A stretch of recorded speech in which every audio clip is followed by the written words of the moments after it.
Dans tous les grands romans chinois, il y a ces chevaliers errants, et il y a aussi ces dames d'épée.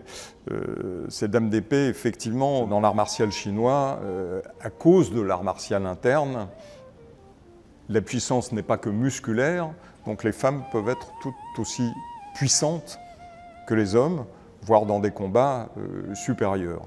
Et dans ces films-là, on voit régulièrement, soit dans Tigre et Dragon, qui est très connu, en tout cas des dames d'épée excessivement puissantes, ou dans Les Griffes de Jade, on le voyait avec Shang Pei.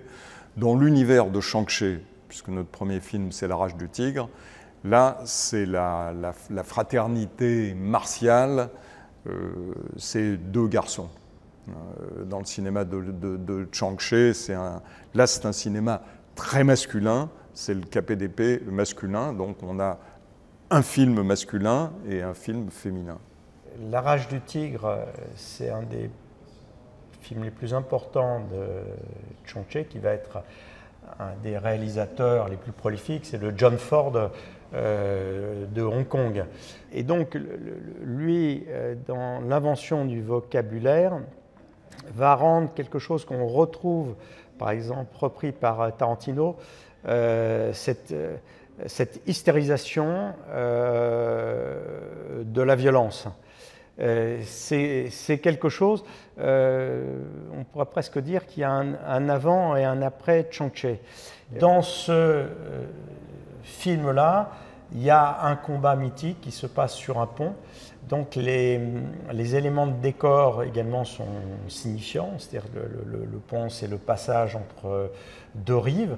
Et donc ce pont qui est un élément de décor des studios Shaw Brothers, qui est un des très grands producteurs de cinéma de Hong Kong. Et lors de nos visites à Hong Kong, nous avons été sur ce pont, nous pouvons témoigner, ça c'est quelque chose d'important. Nous y avions rencontré David Chiang, qui fait ce combat mythique. Et Tilong. Et nous pouvons témoigner que nous y avons été, nous. Oui, alors, tout à l'heure je parlais de Tigre et Dragon, mais il y a Running in the Mountain de King Wu. En fait, les deux grands réalisateurs de capé d'épée, c'est Shang-Chi d'un côté, un cinéma de garçons très viril, et King Wu avec toujours des femmes, et des femmes très fortes.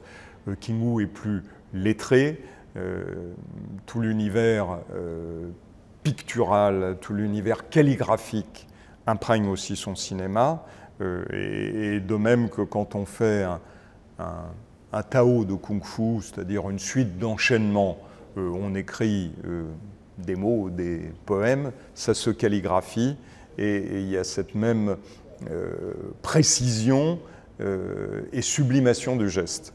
Ça, c'est dans King Wu. Bon, pour Shang-Chi, effectivement, c'est en général des histoires d'amitié virile, des histoires de garçons, et une hystérisation du corps, des éviscérations absolument incroyables. C'est sanglant, mais c'est sanglant à la Tarantino.